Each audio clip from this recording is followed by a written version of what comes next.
أفلح المؤمنون الذين هم في صلاتهم خاشعون اللهم صل على محمد وعلى آل محمد كما صليت على إبراهيم وعلى آل إبراهيم إنك حميد مجيد اللهم بارك على محمد وعلى آل محمد كما باركت على إبراهيم وعلى آل إبراهيم إنك حميد مجيد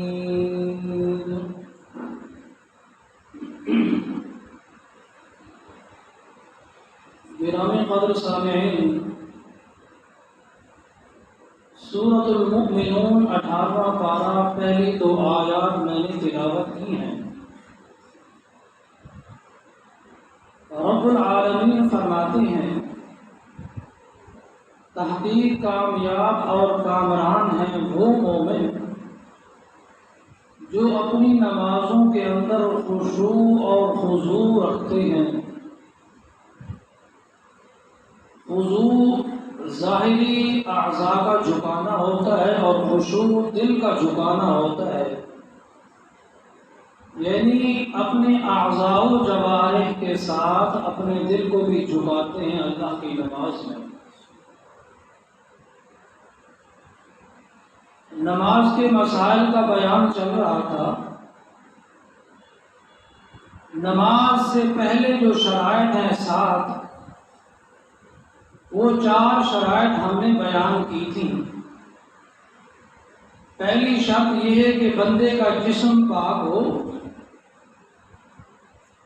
دوسری شرط یہ ہے کہ جسم پہ لگنے والا کپڑا پاک ہو، تیسری شرط یہ ہے جس جگہ وہ نماز ادا کر رہا ہے وہ جگہ پاک صاف ستھری اور طیب ہونی چاہیے، اور چوتھی شرط یہ ہے کہ سطر کا ڈھکا ہوا ہونا چاہیے۔ مرد کا سطر ناف سے لے کر گھٹنے سمیت ہے اور عورت کا سطر پورا جسم ہے سوائے 2 پاؤں اور 2 ہتھیلیوں اور چہرے کے۔ تو اللہ نے یہ شرائط رکھی ہیں کہ اگر نماز کے اندر یہ شرائط ہیں تو آپ کی نماز قابل قبول ہے۔ اور 5ویں جو شرط ہے وہ ہے استقبال قبلہ، یعنی قبلے کی طرف منہ کر کے نماز پڑھنا۔ اگر آپ کی سمت اور جہت اور آپ کا چہرہ قبلے کی طرف نہیں ہے تو آپ کی نماز بھی قبول نہیں ہے۔ رب العالمین فرماتے ہیں فَوَلِّ وَجْهَكَ شَطْرَ الْمَسْجِدِ الْحَرَامِ، اے پیغمبر کریم اپنے چہرہ اقدس کو مسجد حرام کی طرف پھیر دیجیے۔ جو پہلے قبلے پہ آپ نمازیں پڑھا کرتے تھے آپ کی خواہش یہ تھی اور آپ مجھ سے کہتے نہیں تھے لیکن دل میں یہ چاہت تھی، اور آپ آسمانوں کی طرف منہ کر کے یہ کہا کرتے تھے دل میں کہ ہائے کاش میرا قبلہ وہ بن جائے جو میرے جد امجد ابراہیم علیہ السلام کا تھا۔ اللہ فرماتے ہیں فَلَنُوَلِّيَنَّكَ قِبْلَةً تَرْضَاهَا، اے پیغمبر ہم آپ کی اس خواہش کو بھی پورا فرما دیتے ہیں، لیجیے اب چہرہ پھیریے مسجد حرام کی طرف۔ اگر بندہ کسی ایسی جگہ پہ موجود ہے جہاں کوئی اسباب و علل نہیں ہے اس کے پاس، تو وہ تحری اور سوچ کرے گا، جس طرف اس کا غالب گمان ہوگا اسی طرف منہ کر کے نماز پڑھ لے، اللہ قبول فرمائے۔ اگر ایک بندہ ایسا ہے کہ اس نے ایک طرف منہ کر کے نماز پڑھی 1 رکعت، معاً دوسری رکعت کے اندر اٹھتے ہوئے اسے خیال آیا یار قبلہ تو اس طرف ہے، فرمایا مڑ جائے۔ تیسری رکعت میں اٹھتے ہوئے اس نے کہا یار قبلہ یہ ہے، وہ تیسری سائڈ پہ مڑ جائے۔ چوتھی رکعت رات پہ اٹھتے ہوئے بھی ان سے خیال آیا کہ یار قبلہ تو یہ ہے، تو فرمایا 4 رکعتیں اس نے چاروں سمتوں میں پڑھ لی، اللہ قبول فرمائے۔ لا یکلف اللہ نفسا الا وسعها، اللہ تعالیٰ کسی بھی مسلمان انسان کو اس کی طاقت سے زیادہ اسے مکلف نہیں کرتا۔ ہاں اگر اس نے پوری نماز مکمل کر لی، پھر اسے خیال آیا کہ یار قبلہ تو یہ ہے، تو اعادہ کی ضرورت نہیں ہے، وہ ہو گئی اس کی نماز۔ تو استقبال قبلہ یہ 5ویں شرط ہے، یہ بھی ضروری ہے۔ اور 6ٹھی شرط یہ ہے کہ نماز کا وقت بھی ہو، بغیر وقت کے نماز پڑھنے سے نماز ادا نہیں ہوگی۔ ان الصلاۃ کانت علی المؤمنین کتابا موقوتا، مؤمنین کے اوپر نمازیں اپنے وقت مقررہ کی حد کے اندر فرض ہیں۔ فجر کی نماز طلوع آفتاب سے تقریباً 1.5 گھنٹہ پہلے ایک ایسی سفیدی نمودار ہوتی ہے جو آسمان سے زمین کی طرف ایسے معلق ہوتی ہے ستونوں کی طرح، جو پھیلتی نہیں ہے، اسے صبح کاظم کہا جاتا ہے۔ جب یہ روشنی ختم ہوتی ہے، مشرق کی طرف سے ایک اور روشنی نمودار ہوتی ہے جو دائیں بائیں پھیل جاتی ہے، اسے صبح صادق کہا جاتا ہے۔ یہ نماز کا وقت ہے۔ اس وقت سے لے کر طلوع آفتاب تک آپ فجر کی نماز ادا کر سکتے ہیں، لیکن سب سے اول وقت میں نماز ادا کرنا یہ مستحب ہے۔ ہاں ایک حدیث میں یہ بھی آتا ہے، رسول خدا صلی اللہ علیہ وسلم فرماتے ہیں اسفروا للفجر فإنه اعظم للأجر، کہ صبح کو تھوڑا سا روشنی میں پڑھا کریں تاکہ نمازی زیادہ ہو جائیں اور آپ کا اجر بڑھ جائے۔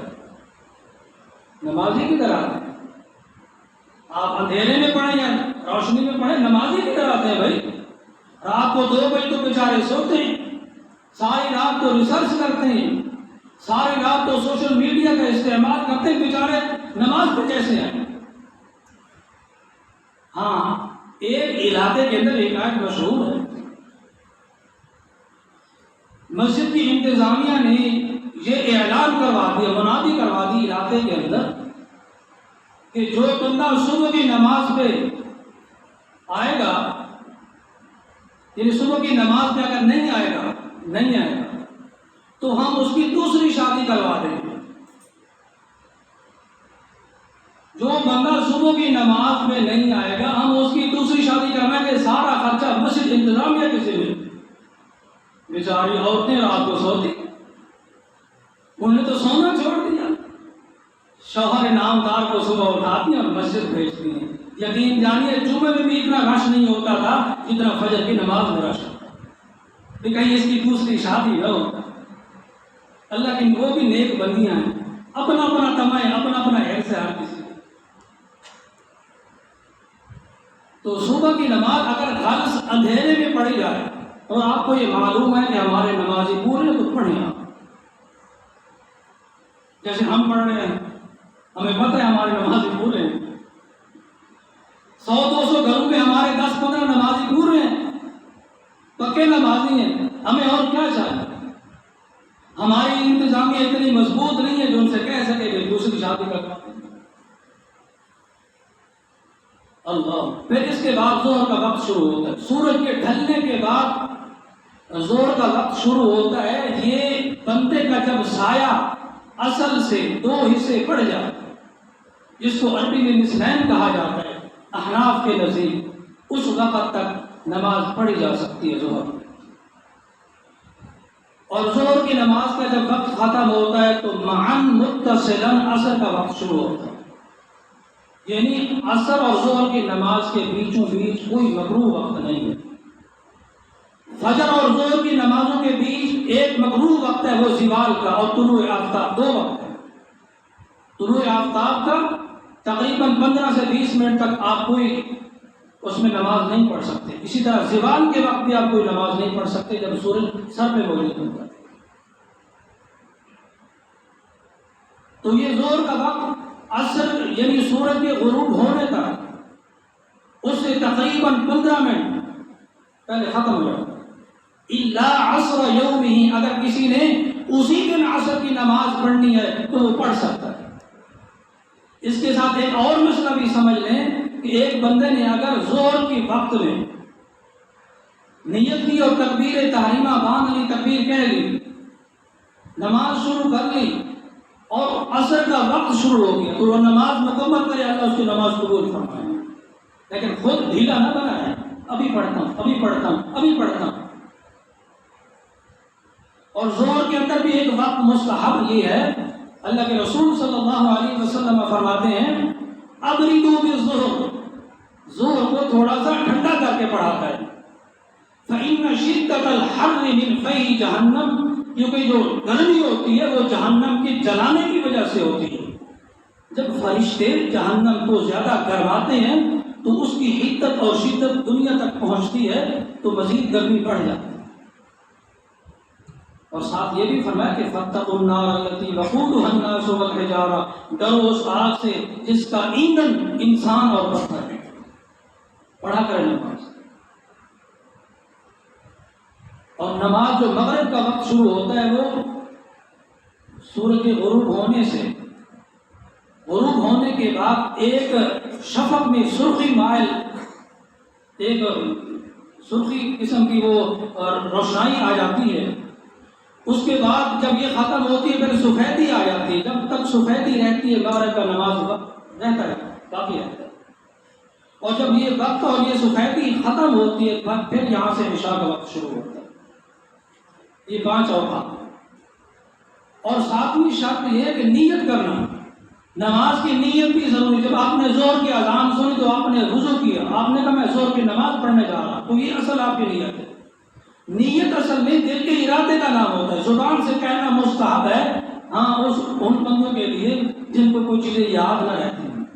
اصل نیت وہی ہے جو آپ نے گھر سے کی. ظہر کی نماز پڑھنے اگر سے آپ نے کہہ دیا 3 رکعت تو پھر بھی آپ کی ظہر کی نماز ادا ہو گئی، کیونکہ گھر سے آپ نیت کر کے آئے تھے ظہر. اللہ اکبر. اس کے بعد 2-3 اور مسئلے ہیں جو رہ گئے.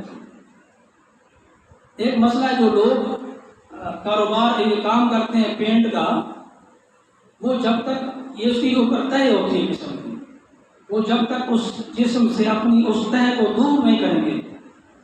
اسی طرح عورتیں جو پالش وغیرہ لگاتی ہیں جب تک وہ ناخنوں سے پالش دور نہیں کریں گے طہارت نہیں ہوگی. جب طہارت نہیں ہوگی تو نماز کیسے؟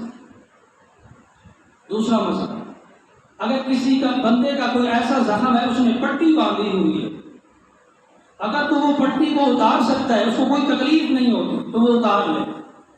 اگر نہیں اتار سکتا تو اس پٹی کے اوپر جبیرہ کے اوپر مسح کر دے، نماز ہو جائے گی، وضو ہو جائے گی. اور تیسرا مسئلہ جو اہم مسئلہ ہے، وہ لوگ پوچھتے ہیں پینٹ شرٹ میں نماز ہو جاتی؟ اللہ کے بندے ہو جاتی، ہو جاتی.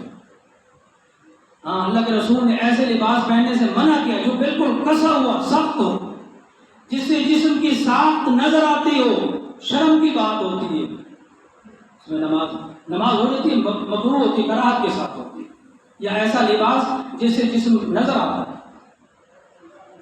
اور اسی طرح نماز جب مجھے کسی نے میں تو امام ہوں، نماز پڑھتے ہیں قاری صاحب سطر کھول دو،